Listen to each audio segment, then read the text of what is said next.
పాతపట్నం మండల కేంద్రంలో బాలాజీనగర్లో మౌలిక వసతులను కల్పించండి, సమస్యలతో కొట్టుమిట్టాడుతున్నా పట్టించుకోరా. శుభోదయం కార్యక్రమంలో ప్రశ్నిస్తున్న సీనియర్ నాయకులు రేగేటి షణ్ముఖరావు. పాతపట్నం మేజర్ పంచాయతీ పరిధిలో బాలాజీనగర్ 1, 2, 3 వీధులలో శుభోదయం కార్యక్రమాన్ని సీనియర్ నాయకులు రేగేటి షణ్ముఖరావు ఆయన మిత్ర బృందంతో చేపట్టారు. ఆ వీధుల్లో పర్యటించగా 3 వీధుల్లో కూడా ముఖ్యంగా మౌలిక వసతులు లేవని, ప్రజలు అనేక సమస్యలతో కొట్టుమిట్టాడుతున్న అధికారులు పట్టించుకోకపోవడంతో ఆ వీధివాసులు తమ సమస్యలను సీనియర్ నాయకులు రేగటి షణ్ముఖరావుకు తెలిపారు. అనంతరం రేగటి షణ్ముఖరావు మాట్లాడుతూ మౌలిక వసతుల అభివృద్ధిగా చెప్పుకునే ఓ అపసవ్య అభివృద్ధి నమూనా చలామణిలో ఉంది. ప్రజలు సమస్యలను తమ బాధలను ఎంతో నాయకులు తెలిపినా నాయకులు వారి యొక్క స్వలోపాల కోసం పనిచేస్తున్నారే తప్ప ప్రజల కోలం ఆలోచన లేదని ఎద్దేవా చేశారు. నడిపించిన వ్యక్తి ఆయన కుమారుడు లింగాల రవికుమార్ గారు ఆరోగ్యం బాగోలేక చనిపోవడం జరిగింది. స్వార్థపరుడు. ఒకసారి మనము గతాన్ని గుర్తు చేసుకుంటే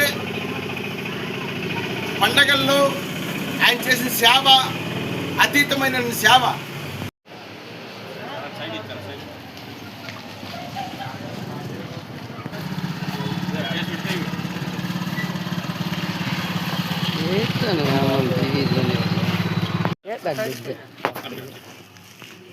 అందరికీ నమస్తే.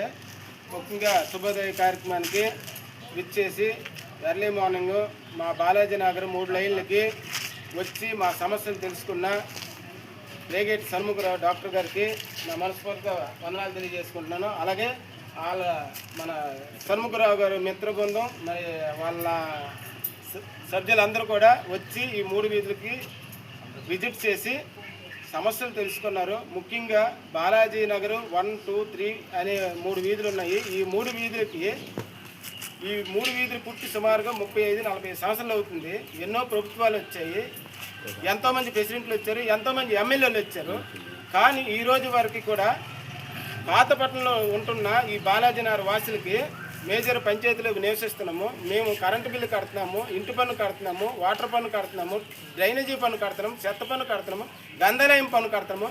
ఇన్ని పన్నులు కడుతున్నప్పుడు కూడా మా బాలాజీ నగర్ రోడ్లు చూడండి, కాలువలు చూడండి.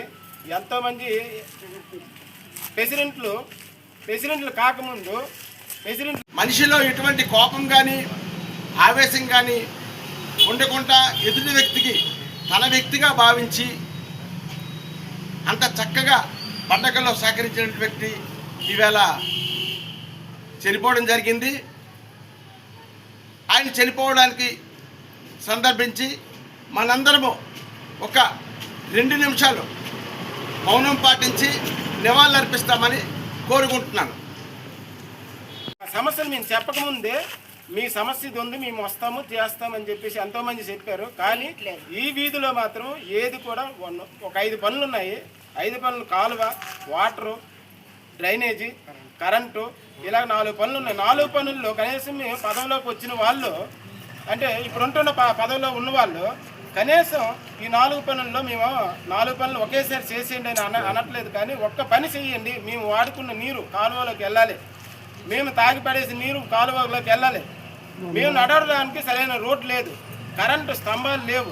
ఒక కరెంటు స్తంభం వేయండి అని చెప్పి అంటే 25,000 నుంచి 30,000 రూపాయలు డీడీ తీయమంటున్నారు. ఇది ఎంతవరకు ఇది న్యాయమో నాకైతే అర్థం కావట్లేదు. దయచేసి పాతపట్నం నియోజకవర్గంలో ఉంటున్న పెద్దలు, మరి రాజకీయ నాయకులు, ఈవోలు వీళ్ళందరూ కలిపి పెద్ద మనసుతో మా సమస్యలు అతి త్వరలో పరిష్కరిస్తారని అందరికీ కూడా మా వీధి తరపున నమస్కారాలు తెలియజేసుకుంటున్నాం.